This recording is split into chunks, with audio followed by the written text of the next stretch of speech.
অনেক লোকের মনে চিন্তা এটাই, কালেমা পড়েছি জান্নাত পেয়ে যাব। না না, জান্নাত এত সস্তা নয়। আল্লাহ রাব্বুল আলামিন বলছেন, আহাসিবান নাসু আন ইউতরাকু আন ইয়াকুলু আমান্না ওয়া হুম লা ইফতানুন। মানুষের ধারণা ঈমান এনেছি এতটুকুন কথা বললেই আমি তাকে ছেড়ে দেব। না না, আমি তাকে অবশ্যই পরীক্ষা করব। ইতিপূর্বে যত আল্লাহর পছন্দের বান্দাগুলো গত হয়েছেন তাদেরকে পরীক্ষা করেছেন তিনি কে? পরীক্ষা ছাড়া আপনি ঈমান কেমনে যাচাই বাছাই করবেন? আশাদ্দুন নাসি বালাউল আম্বিয়া সুম্মাল আমসাল ফাল আমসাল। এই পৃথিবীতে সবচাইতে বেশি ঈমানের পরীক্ষা দিয়েছেন হলো আম্বিয়া কেরাম। তাদের পরীক্ষা ছিল সবচেয়ে কম না সবচেয়ে বেশি? বেশি। জাকারিয়া আলাইহিস সালাতু ওয়াস সালামকে করাত দিয়ে চিরে দুটুকরা করে শহীদ করা হয়েছে। ইয়াহইয়া আলাইহিস সালাতু ওয়াস সালামকে জব করে নবীর মাথা রানীর সামনে উপহার দেওয়া হয়েছে। খোদ আমার রাসূলকে কত মার খেতে হয়েছে।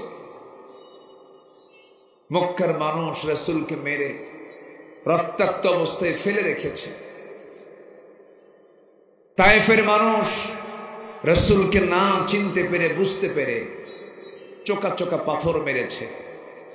এক একটা আঘাতে ক্ষত বিক্ষত হয়ে গেছে আমার নবীজির দেহে, রক্ত ফিনকি দিয়ে পড়েছে। মাথা রক্তগুলো গড়ে গড়ে পায়ের তলার কাছে এসে জুতার তলার পায়ের তলার জমাট বেঁধে গেছে। নবীজি বেহুশ হয়ে পড়ে থেকেছেন। নবীর পাশে কেউ নাই, কিন্তু ছিলেন তিনি কে? আসতে বলবেন তিনি কে? আল্লাহ। মার খেলেন 13 বছর তিনি মক্কায় মার খেলেন, মার খেতেই থাকলেন। তায়েফ থেকে ফিরে আসলেন, সাইয়েদনা আবু বকরকে মারা হলো রক্তাক্ত অবস্থায়। অথবা সাইবা মুগিরা হারামের সামনে, কাবার দরজার সামনে তাকে ফেলে রাখলো মৃত ভেবে। কিভাবে মৃত ভেবে? মরে গেছে আবু বকর। কিছুক্ষণ পর তার হুঁশটা ফিরল। হুঁশটা ফিরে একটু দাঁড়িয়ে মনে মনে চিন্তা করছেন, আমাকে যেমন করে তারা মেরেছে, না জানি তারা রাসূলকে মেরে ফেলবে। নিজের চিন্তা না করে সোজা নবীর বাড়ির সামনে গিয়ে দাঁড়ালেন। দরজার সামনে দাঁড়ায়া রাসূলকে লক্ষ্য করে ডাক দিয়ে বলছেন, হুজুর আপনি কোথায়? দরজা খোলা মাত্র নবীর চোখে আবু বকরের চোখ যখন পড়ে গেল, নবীজি কেঁদে ফেলে বলছেন, আবু বকর তোমার শরীর থেকে রক্তগুলো ঝরছে কেন? কি হয়েছে? বলছেন, ইয়া রাসূলুল্লাহ সেজদা দিতে গিয়েছি, কাফের মুশরিকরা আমাকে ধরে রক্তাক্ত করে দিয়েছে, নাকটা বোচা করে দিয়েছে। খড়ম জুতো পায়ের ওই উতবা সাইবারা সাইয়েদনা আবু বকরের নাকের উপরে চাপা দিয়ে রক্তাক্ত করে ফেলেছে। আমার রাসূল বলছেন, আবু বকর যে পরিমাণ রক্ত ঝরছে তুমি তো আর বাঁচবে না, মরে যাবে। তিনি বলছেন, ইয়া রাসূলুল্লাহ আপনারও ঘরের মধ্যে থাকার কোনো সুযোগ নাই, আপনাকে মেরে ফেলবে তারা। আমরা দুজন মিলে মক্কার বাইরে চলে যাই। মক্কার পরিবেশ ভালো না, যে কোনো মুহূর্তে তারা হামলা করতে পারে, আপনাকে মেরেও ফেলতে পারে। রাসূলকে নিরাপদ না মনে করে সাইয়েদনা আবু বকরের ওই রক্তাক্ত দেহ নিয়ে রাসূলকে সঙ্গে করে নিয়ে তারা মক্কার বাইরের দিকে চলে গেলেন। প্রচন্ড ক্ষুধার্ত রাসূল, প্রচন্ড ক্ষুধার্ত হচ্ছেন আবু বকর। আমার নবীজি মেষপাল খুঁজলেন, উটের পাল খুঁজলেন, কোন পাল পেলেন না। ছোট্ট একটা ছাগলের পাল দেখতে পেলেন, ছাগল পালের সামনে গিয়ে দাঁড়ালেন। ছাগলের রাখালকে ডাক দিয়ে বলছেন, রাখাল রে একটা ছাগি দেবে নাকি? ছাগিটার দুধ দহন করে দুধটা আমি আমার বন্ধুকে পান করাবো। যে পরিমাণ রক্ত ঝরেছে আমার বন্ধু মারা যাবে, দেখো তো দয়া করে আমাকে একটা ছাগি দেওয়া যায় নাকি? রাখাল বলছে, আপনি কি? আমি আপনাকে চিনি না। ছাগলগুলোর মালিক তো আমি নই। আমি যদি আপনাকে ছাগি যদি দহনের যদি আপনাকে অনুমতি দিয়ে দেই, মালিকের সম্পদের খেয়ানত হয়ে যাবে আমার, আমি পারবো না। আমার নবীজি মুস্কি মুস্কি হাসি মেরে মনে মনে চিন্তা করছেন, আহারে এই মরু অঞ্চলের মরু ছাগলের রাখালের ঈমান নাই, কিন্তু ঈমানের যে গুণটা সেই গুণটা আছে। খুব খুশি হয়ে গেলেন। এবার নবীজি বলছেন, রাখাল বড় কোনো ছাগি আমাকে দিতে হবে না, ছোট্ট একটা ছাগি দাও তো, সেই ছাগিটা আমার দারুণ প্রয়োজন, আমাকে ছোট্ট ছাগি দিলেই হবে।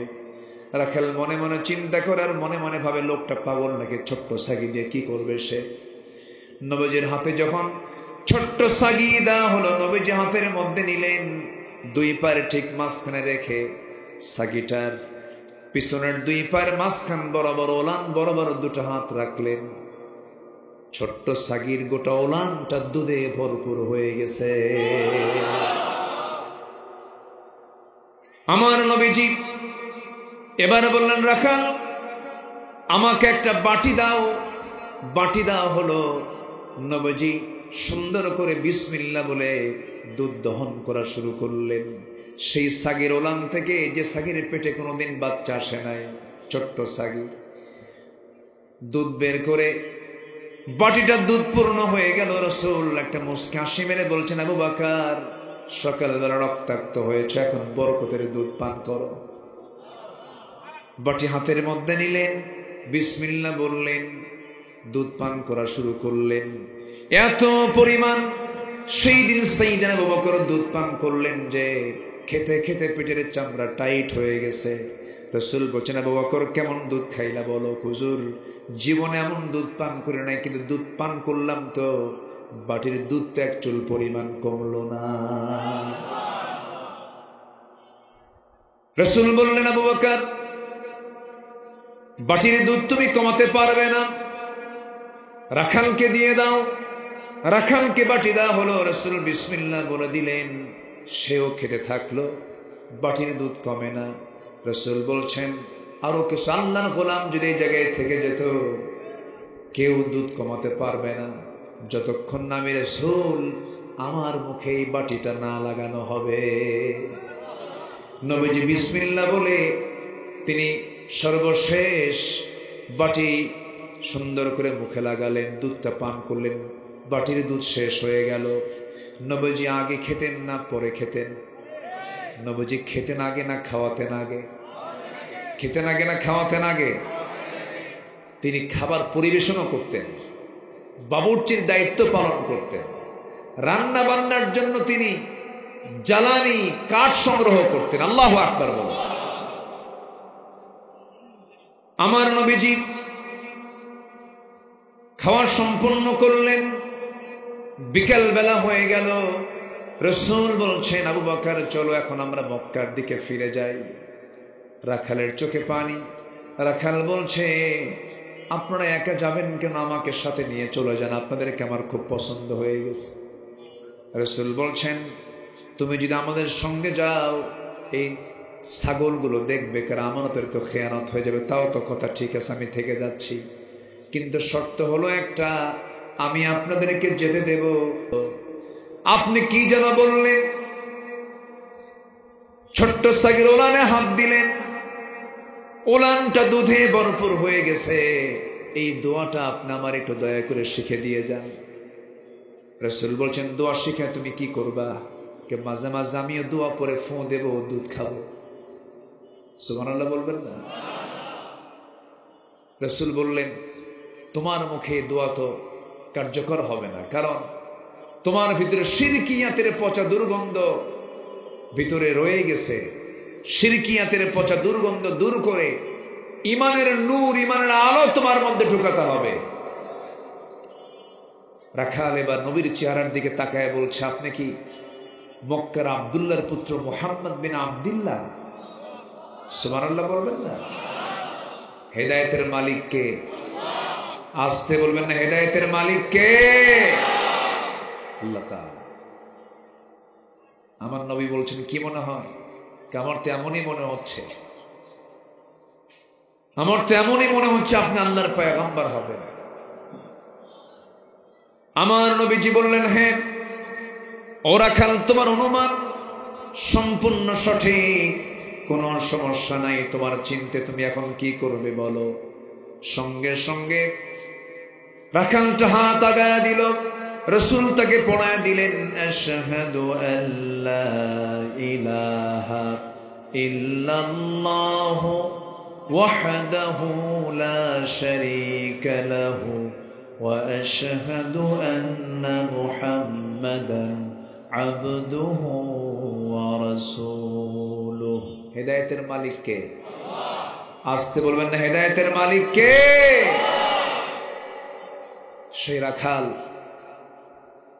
সেই রাখালটার নামই হলো আব্দুল্লাহ ইবনে মাসউদ রাদিয়াল্লাহু তাআলা আনহু। জোরে বলি আল্লাহু আকবার।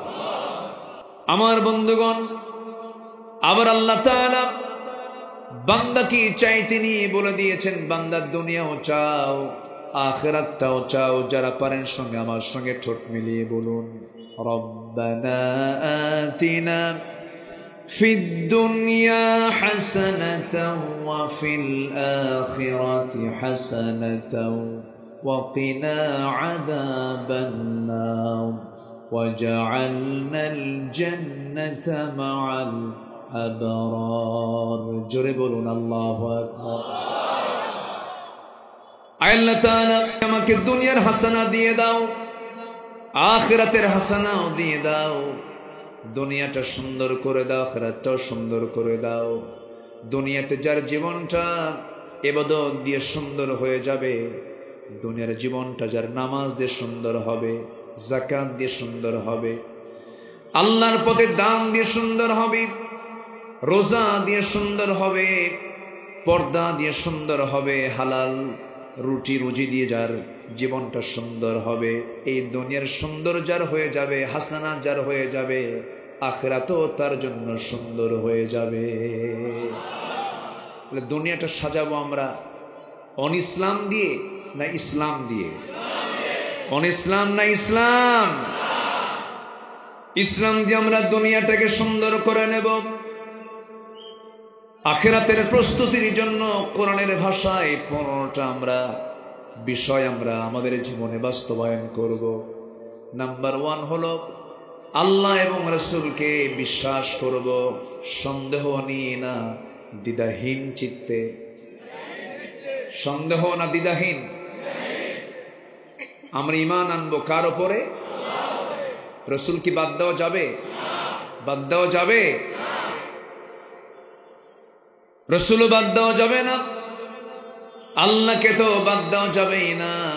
আল্লাহ রাব্বুল আলামিন সুন্দর করে বলছেন, ইন্নামাল মুমিনুনা আল্লাযীনা আমানু বিল্লাহি ওয়া রাসূলিহি সুম্মা লাম ইয়ারতাবু وجاهدوا بأموالهم وأنفسهم في سبيل الله أولئك هم الصادقون। জোরে বলুন আল্লাহু আকবার। আল্লাহ রাব্বুল আলামিন প্রকৃত মুমিন কারা তাদের পরিচয় তুলে ধরতে নিয়ে 2টা বিষয় তুলে ধরেছেন এই আয়াতের মধ্যে। নাম্বার 1 হলো যারা আল্লাহকে মানবে, রাসূলকে যারা মানবে, বিশ্বাস করবে, কিন্তু বিশ্বাসে কোনো সন্দেহ রাখবে না। কার কথা? আসতে বলবেন না, কার কথা? সন্দেহ না রাখা মানে হলো ঈমান একটা বান্দার পরিপূর্ণ তখনই হবে যখন বান্দার সিনার মধ্যে কি থাকবে? কি থাকবে বলেন? আমরা আল্লাহকে চিনব কি দিয়া? রাসূলকে চিনব কি দিয়া? আখিরাতকে আমরা বুঝবো কি দিয়া? কোরআন দিয়া। তাহলে আখিরাতের প্রস্তুতি নেওয়ার জন্য 15টা কাজ আজকে আমরা শিখে যাব। নাম্বার 1, আমরা ঈমান আনবো সন্দেহ নিয়ে না সন্দেহ মুক্ত? ঈমান আমরা আনবো। রাজি আছেন তো?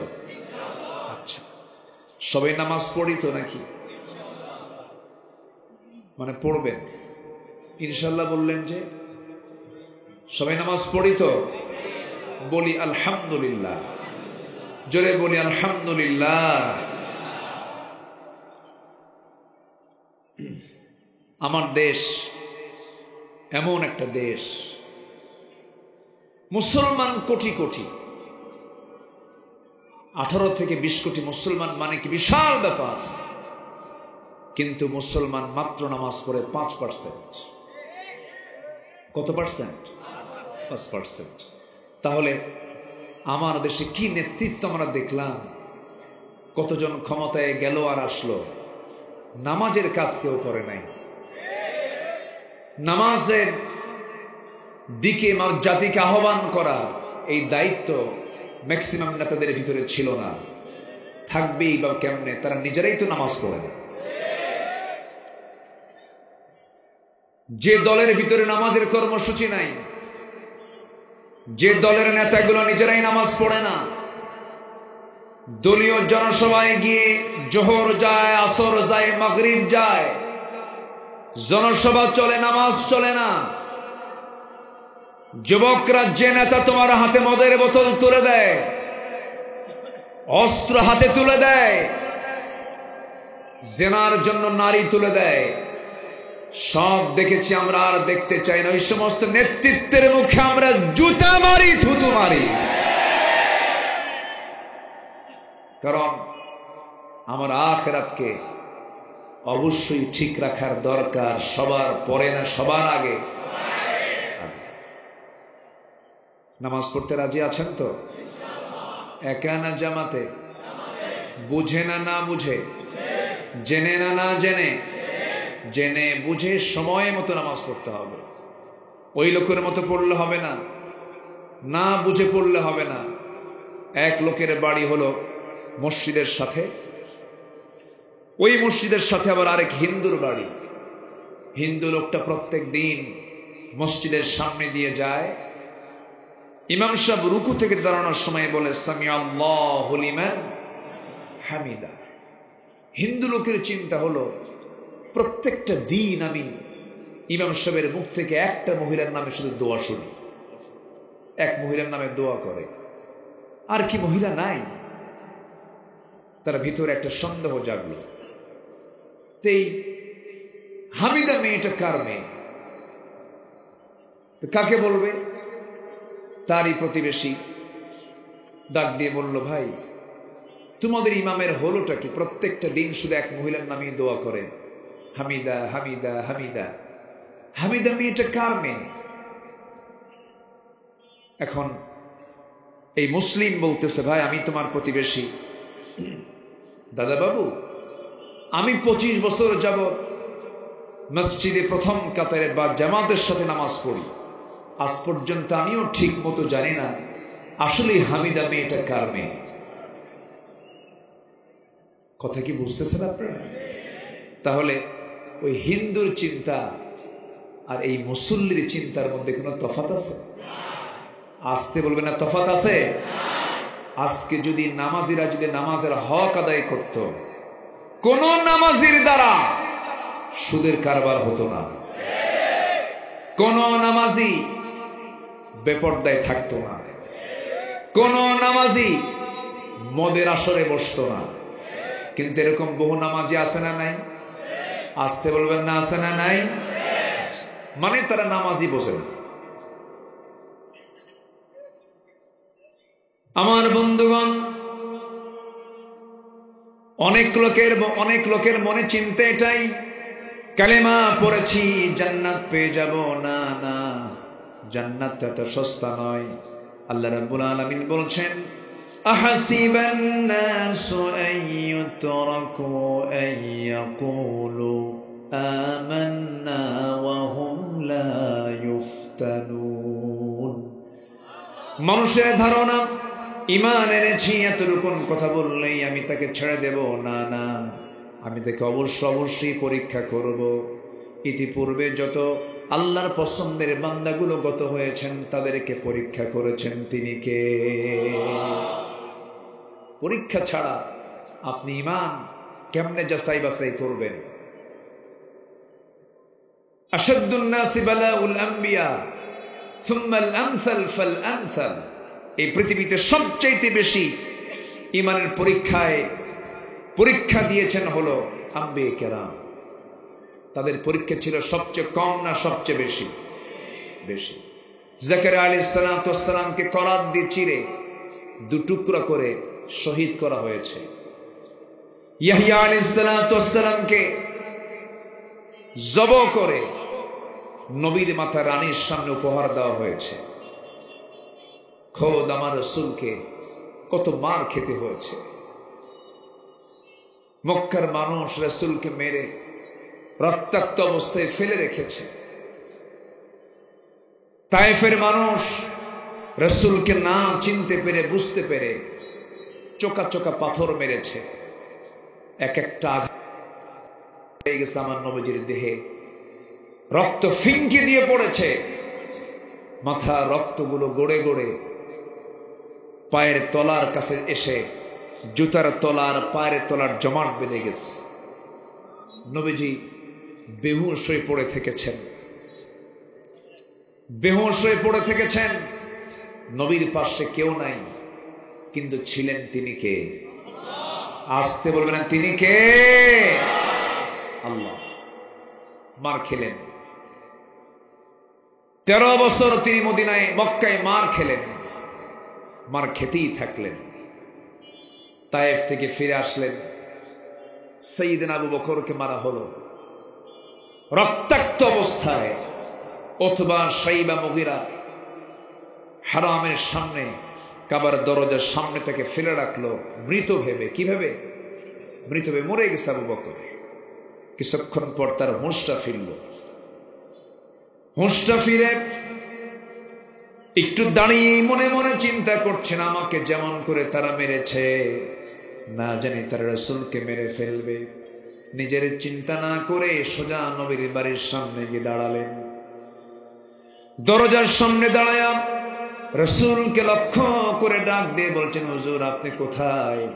দরজা খোলা মাত্র নবীর চোখে আবু বকরের চোখ যখন পড়ে গেল, নবীজি কেঁদে ফেলে বলছেন, আবু বকর তোমার শরীর থেকে রক্তগুলো ঝরছে কেন? কি হয়েছে? বলছেন, ইয়া রাসূলুল্লাহ সেজদা দিতে গিয়েছি, কাফের মুশরিকরা আমাকে ধরে রক্তাক্ত করে দিয়েছে, নাকটা বোচা করে দিয়েছে। খড়ম জুতো পায়ে ওই উতবা সাইবারা সাইয়েদনা আবু বকরের নাকের উপরে চাপা দিয়ে রক্তাক্ত করে ফেলেছে।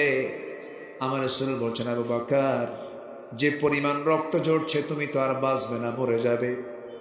তিনি বলছেন, ইয়া রাসূলুল্লাহ আপনারও ঘরের মধ্যে থাকার কোনো সুযোগ নাই, আপনাকে মেরে ফেলবে তারা। আমরা দুজন মিলে মক্কার বাইরে চলে যাই। মক্কার পরিবেশ ভালো না, যে কোনো মুহূর্তে তারা হামলা করতে পারে, আপনাকে মেরেও ফেলতে পারে। রাসূলকে নিরাপদ না মনে করে সাইয়েদনা আবু বকরের ওই রক্তাক্ত দেহ নিয়ে রাসূলকে সঙ্গে করে নিয়ে তারা মক্কার বাইরের দিকে চলে গেলেন। প্রচন্ড ক্ষুধার্ত রাসূল, প্রচন্ড ক্ষুধার্ত হচ্ছেন আবু বকর। আমার নবীজি মেষপাল খুঁজলেন, উটের পাল খুঁজলেন, কোনো পাল পেলেন না। ছোট্ট একটা ছাগলের পাল দেখতে পেলেন, ছাগল পালের সামনে গিয়ে দাঁড়ালেন। ছাগলের রাখালকে ডাক দিয়ে বলছেন, রাখাল রে একটা ছাগি দেবে নাকি? ছাগিটার দুধ দহন করে দুধটা আমি আমার বন্ধুকে পান করাবো। যে পরিমাণ রক্ত ঝরেছে আমার বন্ধু মারা যাবে, দেখো তো দয়া করে আমাকে একটা ছাগি দেওয়া যায় নাকি? রাখাল বলছে, আপনি কি? আমি আপনাকে চিনি না, ছাগলগুলোর মালিক তো আমি নই। আমি যদি আপনাকে ছাগি যদি দহনের যদি আপনাকে অনুমতি দিয়ে দেই, মালিকের সম্পদের খেয়ানত হয়ে যাবে আমার, আমি পারবো না। আমার নবীজি মুস্কি মুস্কি হাসি মেরে মনে মনে চিন্তা করছেন, আহারে এই মরু অঞ্চলের মরু ছাগলের রাখালের ঈমান নাই, কিন্তু ঈমানের যে গুণটা সেই গুণটা আছে। খুব খুশি হয়ে গেলেন। এবার নবীজি বলছেন, রাখাল বড় কোনো ছাগি আমাকে দিতে হবে না, ছোট্ট একটা ছাগি দাও তো। সেই ছাগিটা আমার দারুণ প্রয়োজন, আমাকে ছোট্ট ছাগি দিলেই হবে। রাখাল মনে মনে চিন্তা করে আর মনে মনে ভাবে, লোকটা পাগল নাকি, ছোট্ট ছাগি দিয়ে কি করবে সে? নবীজির হাতে যখন ছোট্ট ছাগি দেওয়া হলো, নবীজি হাতের মধ্যে নিলেন, দুই পায়ের ঠিক মাঝখানে রেখে ছাগিটার পিছনের দুই পায়ের মাঝখান বরাবর ওলান বরাবর দুটো হাত রাখলেন। ছোট্ট ছাগির গোটা ওলানটা দুধে ভরপুর হয়ে গেছে। আমার নবীজি এবার বললেন, রাখাল আমাকে একটা বাটি দাও। বাটি দেওয়া হলো। নবীজি সুন্দর করে বিসমিল্লাহ বলে দুধ দহন করা শুরু করলেন। সেই সাগির ওলান থেকে, যে সাগির পেটে কোনোদিন বাচ্চা আসে নাই, ছোট্ট সাগি, দুধ বের করে বাটিটা দুধ পূর্ণ হয়ে গেল। রাসূল একটা মুস্কি হাসি মেরে বলছেন, আবু বকর সকালবেলা রক্তাক্ত হয়েছে, এখন বরকতের দুধ পান করো। বাটি হাতের মধ্যে নিলেন, বিসমিল্লাহ বললেন, দুধ পান করা শুরু করলেন। এত পরিমাণ সেই দিন সাইয়েদনা আবু বকর দুধ পান করলেন যে খেতে খেতে পেটের চামড়া টাইট হয়ে গেছে। রাসূল বলছেন, আবু বকর কেমন দুধ খাইলা বলো? হুজুর জীবনে এমন দুধ পান করে নাই, কিন্তু দুধ পান করলাম তো বাটির দুধ তো এক চুল পরিমাণ কমলো না। রাসূল বললেন, আবু বকর বাটির দুধ তুমি কমাতে পারবে না, রাখালকে দিয়ে দাও। রাখালকে বাটি দেওয়া হলো। রাসূল বিসমিল্লাহ বলে দিলেন, সেও খেতে থাকলো, বাটির দুধ কমে না। রাসূল বলছেন, আরো কিছু আল্লাহর গোলাম যদি এই জায়গায় থেকে যেত, কেউ দুধ কমাতে পারবে না যতক্ষণ না আমি রাসূল আমার মুখে এই বাটিটা না লাগানো হবে। নবীজি বিসমিল্লাহ বলে তিনি সর্বশেষ বাটি সুন্দর করে মুখে লাগালেন, দুধটা পান করলেন। বাটির দুধ শেষ হয়ে গেল। নবীজি আগে খেতেন না পরে খেতেন? নবীজি খেতেন আগে না খাওয়াতেন আগে? খেতেন আগে না খাওয়াতেন আগে? তিনি খাবার পরিবেশনও করতেন, বাবুর্চির দায়িত্ব পালন করতেন, রান্না বান্নার জন্য তিনি জ্বালানি কাঠ সংগ্রহ করতেন। আল্লাহু আকবার বলো।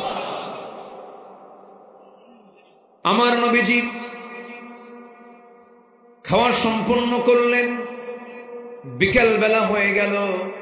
রাসূল বলছেন, আবু বকর চলো এখন আমরা মক্কার দিকে ফিরে যাই। রাখালের চোখে পানি।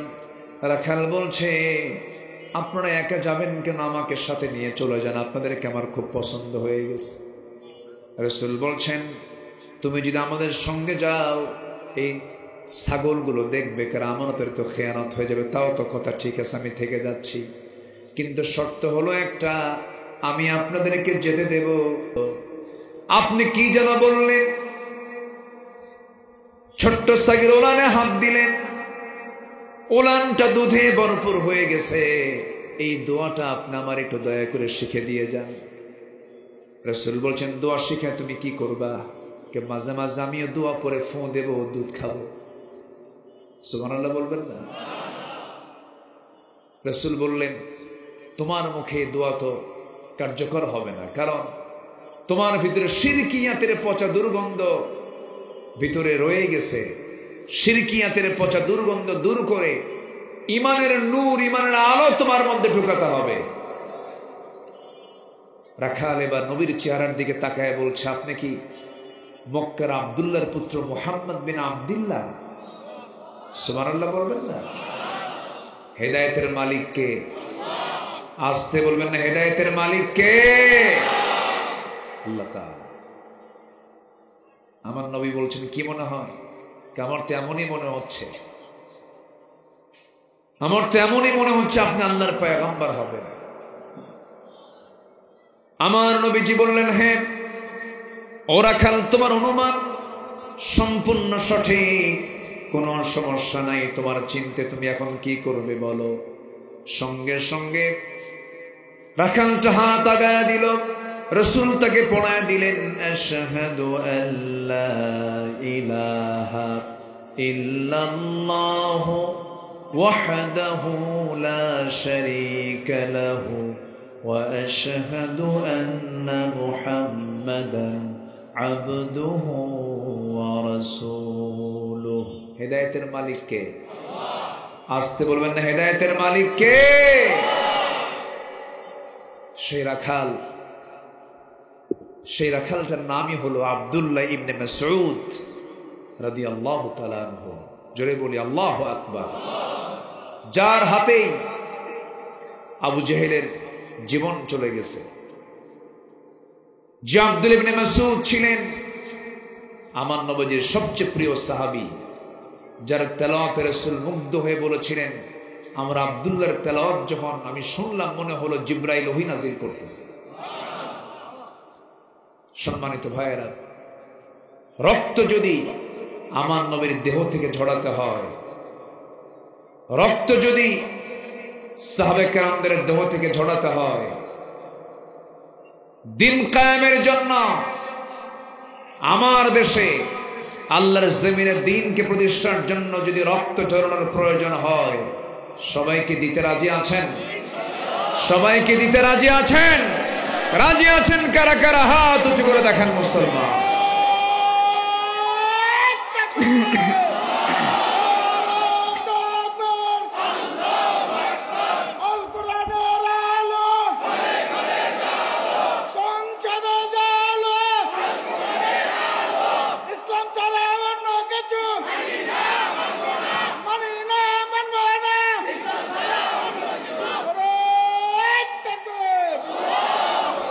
আল্লাহ কবুল করুন, জোরে বলি আমিন।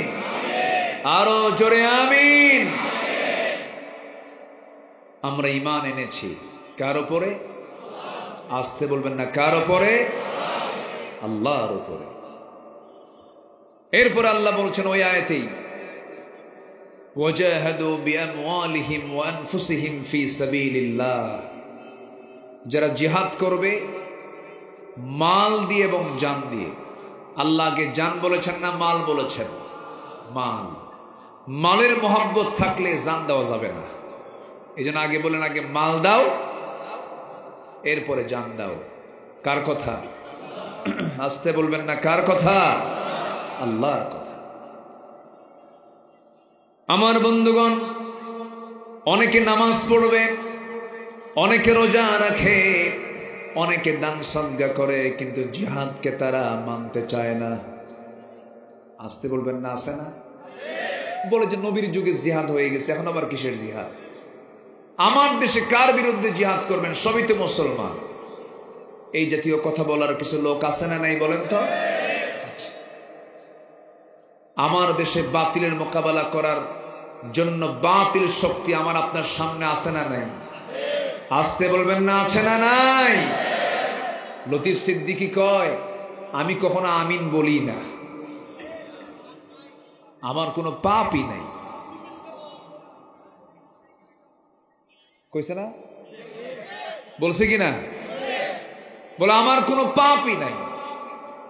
হুজুররা শুধু আমিন কয়, আমি আমিন কই না।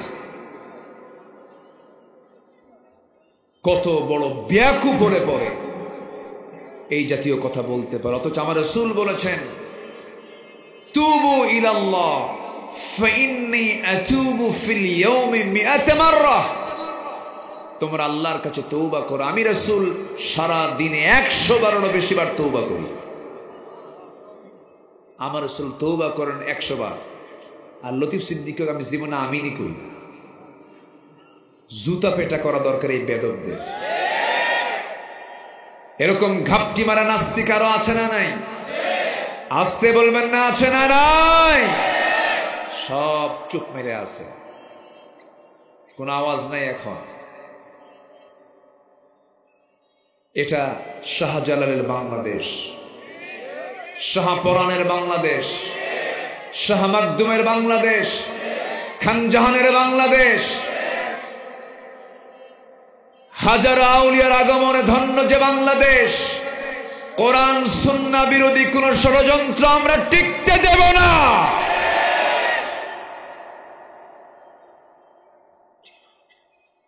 অনেক ষড়যন্ত্র তারা করেছে, অনেক ষড়যন্ত্রের জাল তারা বিস্তার করেছে।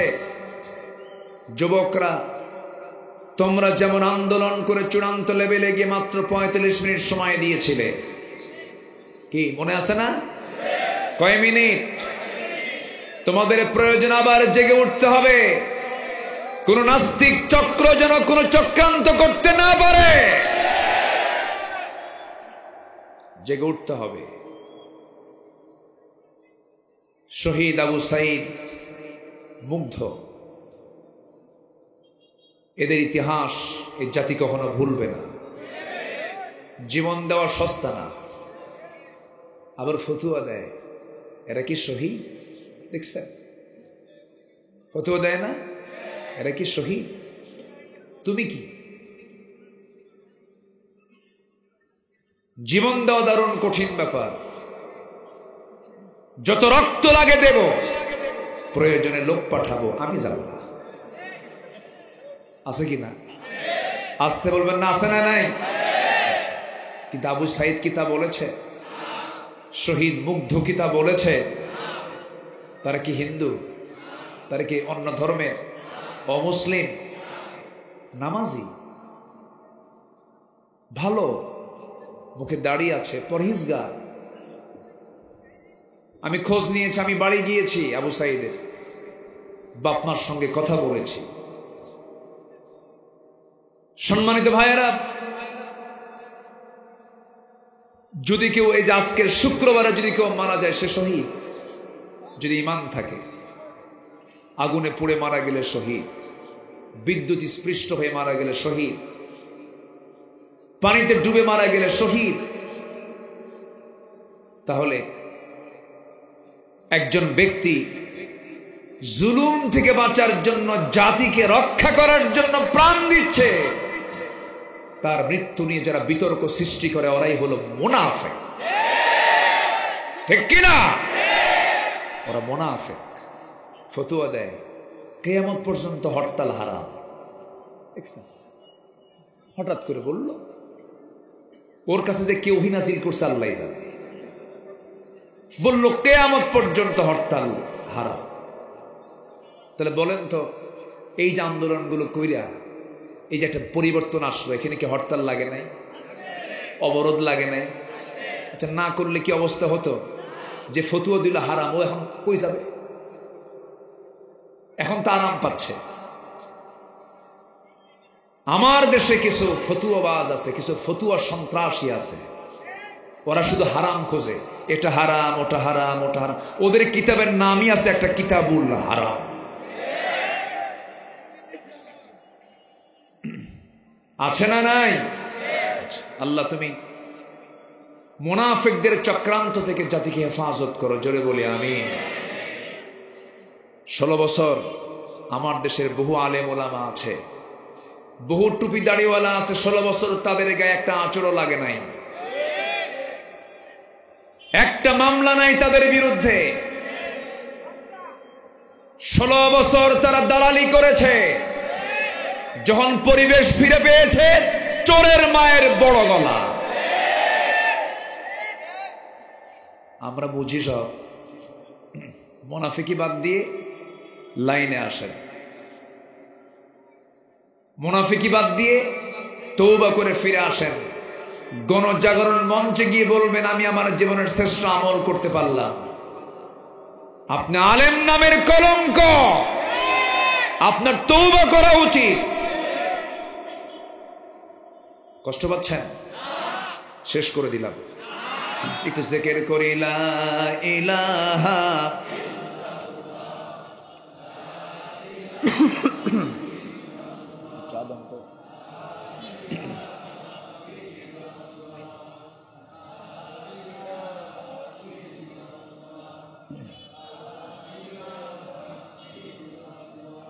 আরো জোরে লা ইলাহা।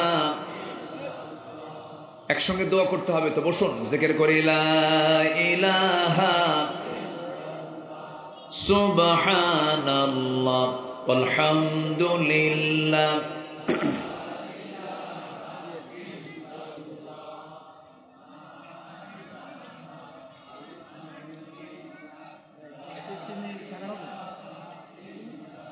আমি কিন্তু যেতে বলিনি, আমাকে না বলেই যাচ্ছেন। একটু বসুন কাইন্ডলি, যে প্লিজ একটু বসুন, একটু বসো। কত সময় তো চলে যায় কত দিকে। এই হাজার হাজার মানুষগুলো কোথায় পাবেন একসঙ্গে দোয়ার জন্য? একটু বসো প্লিজ, একটু বসো। সম্মানিত ভাইয়েরা, আখিরাতের প্রস্তুতির জন্য আমরা 15টা কাজ আমরা শিখে যাব। কয়টা কাজ বলেন তো? 15টা কাজ। এর মধ্যে 1 নম্বর শিখেছি আমরা ঈমান আনবো কার উপরে? সন্দেহ নিয়ে না, দ্বিধাহীন চিত্তে। নাম্বার 2, জান এবং মাল দিয়ে জিহাদ করব আমরা কার পথে? আসতে বলবেন না, কার পথে? আল্লাহর পথে। রাসূল ডাক দিয়েছেন, সাহাবীরা ডাক শুনেছেন, দেরি করেন নাই। আল্লাহু আকবার। মুতার যুদ্ধ, আল্লাহু আকবার। মুতার যুদ্ধের ডাক এসেছে। আমার নবীজি বললেন, কারা কারা আছো? লব্বাইকা ইয়া রাসূলুল্লাহ। 3000 সাহাবীর সামনে দাঁড়ায় গেলেন। আমার নবীজি বললেন, যায়েদ একটু আমার কাছে আসো। কাছে দাঁড় করায় দিলেন। জাফর আমার চাচাতো ভাই, আমার কাছে আসো। দাঁড় করায় দিলেন। আব্দুল্লাহ বিন রাওহা কোথায়? দাঁড় করায় দিলেন। মোট কয়জন হলো? বলেন কয়জন হলো? 3 জন। এই 3 জনকে দাঁড় করায় দিয়া আমার নবীজি সাহাবে কেরামকে লক্ষ্য করে বললেন, সাহাবীরা, আমি 1 নাম্বার যায়েদকে সেনাপতি বানালাম, 2 নাম্বার জাফরকে বানায় দিলাম, 3 নাম্বার আব্দুল্লাহ বিন রাওহাকে বানায় দিলাম। এই 3 জনের ভেতরে যদি 3 জনই দুনিয়া থেকে বিদায় নিয়ে নেয়, তোমাদের মধ্যে তোমরা একজন সেনাপতি নিযুক্ত করে নিবা। এই 3 সেনাপতির চেহারায় চরম হাসির চিত্র দেখতে পাচ্ছিল সাহাবে কেরাম। কিন্তু মুনাফিকরা মুনাফিকি করার জন্য পিছন দিক থেকে তাদেরকে সে ডাকলো, ডেকে বলছে, যায়েদ, জাফর, আব্দুল্লাহ, যুদ্ধে যেও না, 3 জনই মারা যাবে। কিন্তু সেনাপতি হয় একজন, কিন্তু এই যুদ্ধে সেনাপতি 3 জন, তোমরা 3 জনই মরে যাবে। এই 3 জন ব্যক্তি বলছে, মুনাফিকের বাচ্চারা, যতই ষড়যন্ত্র করো না কেন, আমরা 3 জন যুদ্ধে যেতেছি বাঁচার জন্য নয়, শহীদ হওয়ার জন্য। আমার নবীজি বলে ফেললেন, আব্দুল্লাহ, জাফর, যায়েদ, 3 জন তোমরা পরিবারের কাছ থেকে বিদায় নিয়ে আসো। যায়েদ বলছেন, ইয়া রাসূলুল্লাহ, আমি কোথায় যাব? আর আমার যাওয়ার জায়গা না, আমি এখান থেকে যুদ্ধে রওনা দিয়ে দেব। যায়েদ বিন হারিস যুদ্ধের ময়দানে রওনা দিয়ে দিলেন। জাফর বিন আবু তালিব বলছেন, ইয়া রাসূলুল্লাহ, আপনি যখন বলে ফেললেন পরিবারের কাছ থেকে বিদায় নিয়ে আসি, পরিবারের কাছে চলে গেলেন। সিরাত গ্রন্থে এসেছে, ঘরের মধ্যে ঢুকলেন, সন্তান 2টা নাবালক, 2 উরুতে রাখলেন, চুম্বন করলেন, আদর করলেন, স্নেহ দিলেন। সামনে স্ত্রীকে ডাক দিয়ে বলেন, স্ত্রী আমার সামনে আসো, সামনে বসায়া দিলেন। স্ত্রী হাত ধরে বলছেন, স্ত্রী আমার জন্য দোয়া করো, আমি মুতার যুদ্ধে যেতেছি, সেনাপতি নিযুক্ত হয়েছি, আমার জন্য দোয়া করো, আমি যেন শহীদের দরজা পেয়ে আমি যেন দুনিয়া থেকে বিদায় হতে পারি। আমার জন্য দোয়া করো, আমি যেন শহীদ হয়ে যাই। এই জন্মে তোমার সঙ্গে আর দেখা হবে না, আশা রাখি তোমার সঙ্গে জান্নাতের সিঁড়িতে আমার দেখা হয়ে যাবে। স্ত্রী চোখে পানি দেখে জাফর বলছেন, স্ত্রী চোখে পানি কেন? তিনি বলছেন, আমার স্বামী যুদ্ধে যাবেন, আমি কেন আপনাকে বাধা দেব? আপনি যুদ্ধে যান, কিন্তু আপনি শহীদ হয়ে যান, আমি এটা কামনা করব না, এমন দোয়া আমি করব না। কারণ এই যে সন্তান 2টা দেখতেছেন, সন্তান 2টা নাবালক, আপনি যদি শহীদ হয়ে যান, সন্তানগুলো তো 2টা এতিম হয়ে যাবে। এই সন্তানগুলোর দিকে তাকায় আমি আপনার জন্য দোয়া করি, আল্লাহ আপনাকে গাজী করে যুদ্ধের ময়দান থেকে ফিরে আনুন। আমার নবীজি সঙ্গে সঙ্গে স্ত্রীটার হাতটা টান মেরে ধরলেন। কোমরে ছিল তরবারি, কোষবদ্ধ তরবারি, কোষমুক্ত করে তরবারির উল্টা দিক দিয়ে স্ত্রীর হাতে আঘাত করলেন। আঘাত করে বললেন, আমার স্ত্রী, তরবারি দিয়ে তোমার হাতে আঘাত করলাম, হাত কাটছে নাকি? না কাটে নাই। কেন কাটলো না? উল্টা দিকে মেরেছেন। এবার তিনি বলছেন, আমার স্ত্রী, আমার জন্য এতক্ষণ ধরে যে দোয়াটা করেছ, সম্পূর্ণ উল্টা দোয়া, আমি নিশ্চিত আমি শহীদ হয়ে যাব। আমার আগে একজন সেনাপতি, পরে একজন সেনাপতি, আমি নিশ্চিত আমি শহীদ হয়ে যাব। নাকের মধ্যে জান্নাতের গন্ধ পাচ্ছি রে আমার স্ত্রী। এই কথা বলে ঘর থেকে একটা জোরে দৌড় মারলেন। পিছন দিক থেকে সন্তানগুলো কাটা কবুতরের মতো ছটফট করতে করতে আব্বা আব্বা বলে ডাকতে ডাকতে পিছে পিছে যাচ্ছে।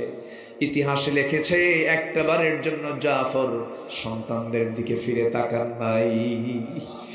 যুদ্ধে চলে গেছেন জাফর, আব্দুল্লাহ বিন রাওহা সবে মাত্র দুপুরবেলা বিয়ে করেছেন, বিকেলবেলা যুদ্ধের ডাক এসেছে। জাফর বিন আবু তালিব যুদ্ধে ঝাঁপিয়ে পড়লেন। আব্দুল্লাহ পরিবারের কাছ থেকে বিদায় নেওয়ার জন্য আসলেন। স্ত্রীর ঘরে প্রবেশ করলেন না। যে ঘরে স্ত্রী বসা আছে, রাতের বেলা বাসর ঘর হবে, সেই ঘরের সামনে গিয়া দরজার পিছন দিকের শিকলটা লাগায় দিলেন। লাগায় দিয়ে বউকে ডাক দিয়ে বলছে, বউ রে, দরজার উল্টা দিকে দাঁড়াও, এই দরজার খুলবে না, কারণ পিছন দিকে শিকলটা লাগায় দিয়েছি। ভিতরে যাব না আমি, মোহাব্বত পয়দা হবে, প্রেম নিবেদন হয়ে যাবে, দেরি হবে যুদ্ধের ময়দানে যেতে, আমার জন্য দোয়া করো, আমি যেন শহীদ হয়ে আল্লাহর জান্নাতে যেতে পারি। বউটা বলে, স্বামী আমার, এমন স্বামী গ্রহণ করলাম যে স্বামীকে আমি সচক্ষে দেখতে পারলাম না একবারও, দয়া করে একটু ভিতরে আসুন, একটাবার যেন চিনতে পারি। কেন? হাসরের ময়দানে অসংখ্য লোকের মাঝখান দিয়ে যেন আমি আপনাকে স্বামী হিসেবে শনাক্ত করতে পারি, এই জন্য আমি আপনাকে একটাবারের জন্য দেখতে চাই। আব্দুল্লাহ বলছেন, আমার স্ত্রী, আমি দুনিয়া থেকে বিদায় হয়ে যাব, তুমিও দুনিয়া থেকে বিদায় হয়ে যাবে। যদি আমার জীবনে তুমি আমার একমাত্র স্ত্রী থেকে যাও, তোমার জীবন আমি যদি একমাত্র স্বামী থেকে যাই, আমার আপনার পরিচয় করে দেওয়ার দায়িত্ব আমার আল্লাহ নিজে নিয়ে নিবে। ওই যে বিদায় নিলেন, বউটার সঙ্গে দেখাও করলেন না, যুদ্ধে ঝাঁপিয়ে পড়লেন। 1 নম্বর সেনাপতি শহীদ হলেন, 2 নম্বর সেনাপতি শহীদ হলেন, 3 নম্বর সেনাপতিও শহীদ হয়ে গেছেন। কাফেররা তার ডান হাতে মেরে দিয়েছে আঘাত, কালিমার ঝান্ডা বাম হাতে নিয়েছেন, বাম হাতে আঘাত করেছে, 2 হাতের কর্তৃত অংশ দিয়া কোনো মতো কালিমার ঝান্ডা মুখের মধ্যে তুলে নিয়েছেন। কাফেররা তার মাথায় আঘাত করেছে, গর্দান বরাবর আঘাত করেছে, মস্তক ছিটকে পড়ে গেছে, কিন্তু দুনিয়া থেকে বিদায় নিয়েছেন আব্দুল্লাহ, কালিমার ঝান্ডা জমিনে ফেলতে দেন নাই, উঁচু করে ধরে আছেন কামড় মেরে। পরবর্তী সেনাপতি, 4 নম্বর সেনাপতি খালিদ সাইফুল্লাহ খালিদ বিন ওয়ালিদ রাদিয়াল্লাহু তাআলা দূর থেকে লক্ষ্য করছেন কালিমার ঝান্ডা কে যেন ধরে আছে। দৌড় মেরে কাছে গিয়ে দেখেন কালিমার ঝান্ডা কেউ ধরে নাই, কিন্তু আব্দুল্লাহ কামড় মেরে কালিমার ঝান্ডা আকাশমুখী ধরে আছে। সামনে গেলেন, কালিমার ঝান্ডা হাতের মধ্যে নেন, এমন শক্ত করে কামড় মেরে ধরে আছেন, মাথা সহ চলে আসে, কানের মধ্যে মুখ ঢুকায় বলছেন, ভাই আব্দুল্লাহ, আমি খালিদ বিন ওয়ালিদ, আমি 4র্থ নম্বর সেনাপতি, আমি কালিমার ঝান্ডা হাতের মধ্যে নিতে এসেছি। মুখটা ফাঁকা হয়ে গেছে। কালিমার ঝান্ডা হাতের মধ্যে নিলেন। 3000 সৈন্য নিয়া 1 লক্ষ সৈন্যের মোকাবেলা করতে গিয়া খালিদ বিন ওয়ালিদ প্রথমে কৌশল করলেন। 3000 সৈন্য নিয়া এত জোরে ঘোড়া দাবড়ায় দিলেন বালুর ময়দান, গোটা বালুর ময়দান বালু দিয়ে চতুর্দিক অন্ধকার হয়ে গেছে। খুরের আঘাতে যুদ্ধ শুরু হয়ে গেছে। সেই যুদ্ধে খালিদ বিন ওয়ালিদ তিনি একাই, 1টা নয় 2টা নয় 8টা তরবারি ভেঙ্গে চুরমার করেছে। যুদ্ধে বিজয়ে চলে এলো খালিদ বিন ওয়ালিদ। কালিমার ঝান্ডা বিজয়ী বেশে মদিনার দিকে রওনা করলেন। নবীর সামনে দাঁড়িয়ে গেছেন। নবী আমার কান্দেন, কলিজার টুকরা জায়েদ নাই। জায়েদের বাড়িতে গিয়ে বলছে, ওসামার মা, আমার জায়েদ তো দুনিয়া থেকে বিদায় নিয়েছে, আমি নিজের চোখে দেখতে পাচ্ছি আমার জায়েদ বিন হারিস জান্নাতের পাখি হয়ে জান্নাতের মধ্যে উড়ে বেড়াতেছে। চাচাতো ভাই জাফর বিন আবু তালিবের বাড়ির মধ্যে ঢুকলেন। কলিজার টুকরা সন্তান 2টা কোলের মধ্যে তুলে নিয়া চাচাতো ভাইয়ের বউকে লক্ষ্য করে বলছেন, ও জাফরের স্ত্রী, চিন্তা করো না, তোমার স্বামী আমি নিজের চোখে দেখতে পাচ্ছি জান্নাতের পাখি হয়ে জান্নাতের মধ্যে উড়ে বেড়াতেছে। সান্ত্বনা দিলেন। আমার নবীজির সামনে দাঁড়ানো খালিদ বিন ওয়ালিদ কালিমার ঝান্ডা বিজয়ী বেশে নবীর সামনে হাজির করলেন। আমার নবীজি দেখলেন, কিচ্ছু না বলে সবার আগে বললেন, ও খালিদ বিন ওয়ালিদ, যুদ্ধে জয় হয়েছে না পরাজয় হয়েছে এই সংবাদ আমাকে জানানোর আগে আমাকে জানিয়ে দাও, আমার সাহাবীগুলো ঠিক মতো নামাজ আদায় করেছে কিনা। আল্লাহু আকবার বলে, জোরে বলি আল্লাহু আকবার। নামাজের গুরুত্ব আছে না নাই? আল্লাহ সবচেয়ে বেশি রেগে যান নামাজ ছাড়লে পরে। আল্লাহ সবচাইতে বেশি রূঢ় হয়ে যান নামাজকে কেউ পরিত্যাগ করলে পরে। এবং ফাখালাফা মিন বা'দিহিম খালফুন আদাউস সালাহ ওয়াত্তাবাউশ শাহাওয়াতি ফাসাউফা ইয়ালকাউনা গায়্যা। যারা নামাজ নষ্ট করবে আল্লাহ তাআলা বলছেন আমি তাদেরকে শুধু জাহান্নাম নয়, জাহান্নামের ভিতরে জাহান্নামের গর্তের মধ্যে ঢুকায়া ছাড়বো। নাউজুবিল্লাহ বলেন। সবাইকে 5 ওয়াক্ত নামাজ পড়তে রাজি আছি? কারা কারা একটু হাত তুলে দেখেন তো দেখি। জোরে বলি ইয়া আল্লাহ, ইয়া রহমান। আমাদেরকে 5 ওয়াক্ত সালাত আদায় করার তৌফিক তুমি আল্লাহ দিয়ে দাও। জোরে বলি আমিন, আরো জোরে আমিন। আখিরাতের প্রস্তুতির জন্য কয়টা কাজ? 15টা। চলছে কয় নাম্বার? আরো আছে কয়টা? নুরু ওয়াজ কি শেষ না শুরু? কি করব? চালাবো? ও আপনি বলতেছেন কাম শেষ, চালাবো? কারো কোনো আপত্তি? কারো কোনো সমস্যা? ফজর নামাজ পড়ার দরকার নাই। সবাই ফজর পড়বেন তো? সবার বাড়িতে বউ আছে না নাই?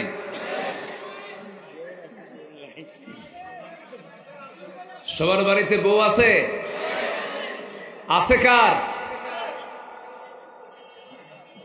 আচ্ছা হাত নামান। নাই কার? আহারে কত কষ্ট। যাদের বউ নাই তাদের তো কষ্টই।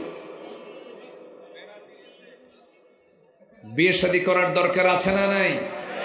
অনেকে বিয়ের টাইম পায় না, খুব ব্যস্ত। 50 পার হয় তাও বিয়ে করে না। কেন? কি করে খাওয়াবো? দেখছেন কি চিন্তা ওর। ও খাওয়াবেন, আল্লাহ খাওয়াবেন। খাওয়ানোর দায়িত্ব কার? আল্লাহ। বিয়ে করতে হবে উপযুক্ত বয়সে। 25 বছর বয়সে বিয়ে করেছেন মুহাম্মদ সাল্লাল্লাহু। বউ হচ্ছে ঈমানের পাহারাদার। বউকে সাথে নিয়ে চলবেন, আপনি সেফ, আপনি নিরাপদ। আপনি হয়তো কোন ইজি বাইকে চড়েছেন, আপনার সামনের সিটে কোনো একটা পরনারী বসেছে, আপনার পাশে আপনার বউ, আপনি হঠাৎ করে আপনার নজর যদি সেই পরনারীর দিকে একবার পরে 29 সেকেন্ড দেখছেন আপনি, আর এটা যদি রিমার্ক করে রাখে আপনার বউ, খবর আছে। সারাদিন কিচ্ছু কবে না। সন্ধ্যার পর যখন বাড়িতে ফিরবেন, যখন বলবেন কি কবেন, নাম ধরেই তো ডাকতে হয়। কি বৃষ্টি, ঝর্ণা, ডাক দিলেন, তোমার ঝর্ণা, ছায়া থাকো আরেক দিকে। এই জন্য বউকে সাথে নিয়ে চলেছেন মুহাম্মদ সাল্লাল্লাহু। আমার নবীর প্রিয় সাথী ছিলেন বউ। প্রিয় সাথী কে? স্ত্রী ছিলেন। উহুদে আম্মা জান আয়েশা। হজের সফর তিনি রাসূল জীবনে করেছেন কয়বার? একবার। রাসূল জীবনে হজ করেছেন কয়বার?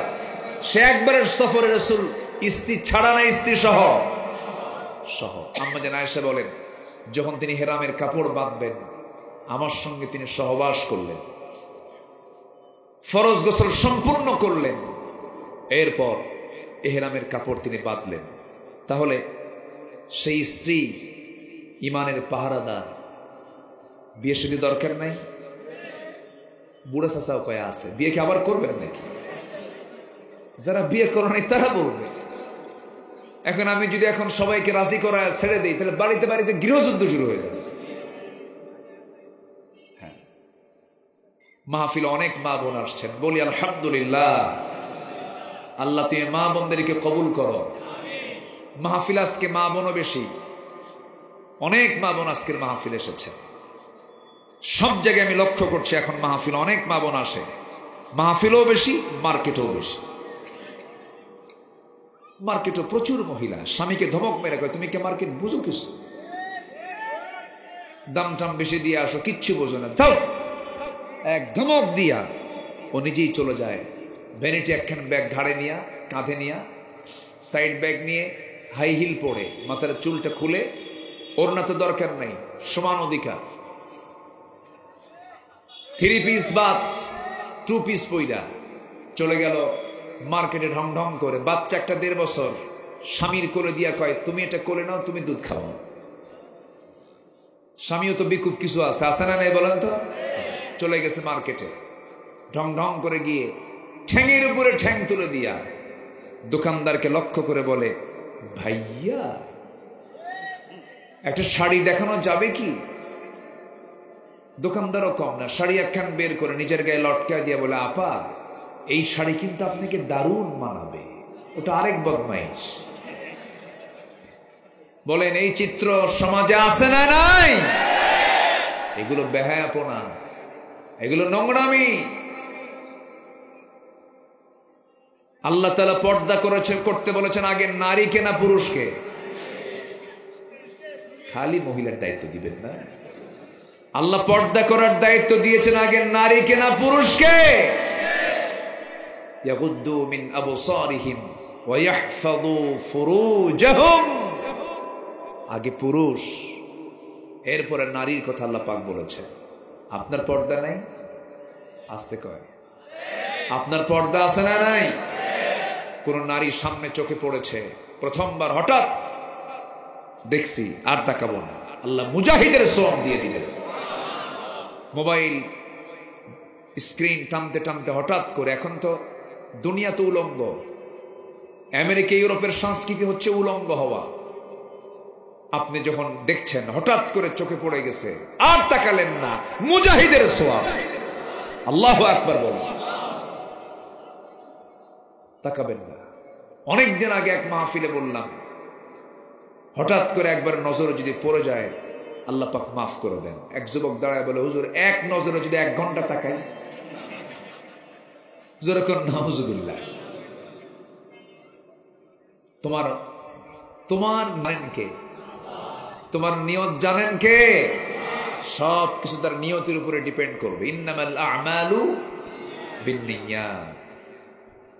আসুন, আরো 13টা পয়েন্ট আমি আক্ষরিকভাবে, ব্যাখ্যামূলক হবে না, শাব্দিকভাবে বলেই আজকের মাহফিল আমি ইতি টানবো, কারণ আগামীকালকে মাহফিল আছে। সেই দিকে লক্ষ্য রেখে এখানেই তো জি, আল্লাহ পাক তুমি সবাইকে আসার তৌফিক দাও। জোরে বলি আমিন, আরো জোরে আমিন। জি, নাম্বার 3 হচ্ছে আখিরাতের প্রস্তুতির 3 নাম্বার কাজ হলো তাকওয়া অর্জন করা। কি অর্জন করা বলেন তো? কোন বাঁশঝাড় চিনেন তো? কোন বাঁশঝাড়ে যদি কেউ চোখ বন্ধ করে একটা দৌড় মারে, ওর কি চামড়া থাকবে? ওর কি চোখ থাকবে? ওর কি হাত পা ঠিক থাকবে? ক্ষত বিক্ষত হয়ে যাবে, রক্তাক্ত হয়ে যাবে। একটা বাঁশঝাড় পার হতে নিয়ে যেমন তাকে তার 2টো হাত দিয়ে ডালপালাগুলো সরিয়ে সরিয়ে আস্তে আস্তে যেতে হয়, এই জীবনের চরাচরে সুদ, ঘুষ, জেনা, ব্যভিচার, হারাম সকল কিছু আপনার সামনে এসে গিজগিজ করবে। এগুলোকে আপনি হাত দিয়ে সরায়া দিয়ে সমস্ত হারামকে বর্জন করে হালাল জীবন গ্রহণ করেছেন, এটার নাম হলো তাকওয়া। এটার নাম কি? তাকওয়া। নাম্বার 3, ন্যায় বিচার প্রতিষ্ঠা করা। 16 বছর আমরা দেখেছি ন্যায় বিচার না অন্যায় বিচার? ন্যায় বিচার না অন্যায় বিচার? অন্যায়, অবিচার আমরা দেখেছি। নাম্বার 5 হলো দ্বীনের সঠিক ইলম অর্জন করা। ইলম তাহসিল না করলে পরে আপনার ঈমানটা যে কোনো মুহূর্তে শয়তান ছো মেরে নিয়ে যাবে। নাম্বার 5 হলো অধিক সংখ্যক নেক আমল করা। ইন্নাল্লাযীনা আমানু ওয়া আমিলুস সালিহাতি কানাত লাহুম জান্নাতুন নাঈম। জোরে বলুন আল্লাহু আকবার। নাম্বার 6 হলো ধৈর্য ধারণ করা। নাম্বার 7 হলো আল্লাহর প্রতি ভরসা রাখা। আল্লাহর উপরে ভরসা আছে যার, এই দুনিয়াতে টেনশনও নাই তার। ওয়ামান ইয়াতাওয়াক্কাল আলাল্লাহ ফাহুয়া হাসবুহ। আল্লাহর প্রতি যারা তাওয়াক্কুল আছে তার জন্য আল্লাহ নিজেই যথেষ্ট হয়ে যান। নাম্বার 9 হলো দুনিয়ার ভোগ বিলাসে নিমগ্ন না হয়ে আখিরাতের আবাসকে মূল লক্ষ্য হিসেবে স্থির করা। وما هذه الحياة الدنيا إلا لعب وإلا لهو ولعب وإن الدار الآخرة لهي الحيوان لو كانوا يعلمون জোরে বলুন আল্লাহু আকবার। নম্বর 10 হলো নিজে এবং পরিবারকে জাহান্নাম থেকে বাঁচানোর চেষ্টা করা। কু আনফুসাকুম ওয়া আহলিকুম নারা, জোরে বলুন আল্লাহু আকবার। নম্বর 11 হলো তওবা করা। কি করা? জোরে বলেন, আরো জোরে। কার কাছে তওবা করব? আল্লাহর কাছে আমরা তওবা করব। গুনাহ হবে আমার, তওবা করে মাফ করে দিবেন কে? আল্লাহ তাআলা। তওবা গুরুত্বপূর্ণ বিষয়। সব সময়ের জন্য তওবার দোয়াটা আমরা পড়ব, ফিরে আসব। অজ্ঞতাবশত বিজাহালাতিন, কোন অজ্ঞতাবশত ভুল হয়ে গেলে সে যদি মাফ চায়, আল্লাহ তাকে মাফ করে দেন। আল্লাহু আকবার বলেন। নাম্বার 12 হলো আল্লাহর পথে ব্যয় করা। কার পথে ব্যয় করা? ব্যয় করলে আল্লাহ বাড়ায় দেন ডাবল ডাবল। কামাসালি হাব্বাতিন আনবাতাত সাবআ সানাবিলা ফি কুল্লি সুমবুলাতিন মিআতি হাব্বা। আল্লাহু আকবার বলেন। নাম্বার 13 হলো শিরকের অন্তর্ভুক্ত সকল পাপ থেকে নিজেকে বাঁচিয়ে রাখা। কারণ শিরিক আছে যার, জান্নাত, জোরে বলেন, শিরিক আছে যার, জান্নাত নাই। একদম সোজা কথা। আল্লাহ রাব্বুল আলামিন বলেন, মুনিবিনা ইলাইহি ওয়াত্তাকুহু ওয়া আকিমুস সালাতা ওয়া লা তাকুনু মিনাল মুশরিকিন। নাম্বার 14 হলো আল্লাহ প্রদত্ত একমাত্র সঠিক পথের অনুসরণ করা। ওয়া ইন্না হাযা সিরাতি মুস্তাকিমা, জোরে বলুন আল্লাহু আকবার।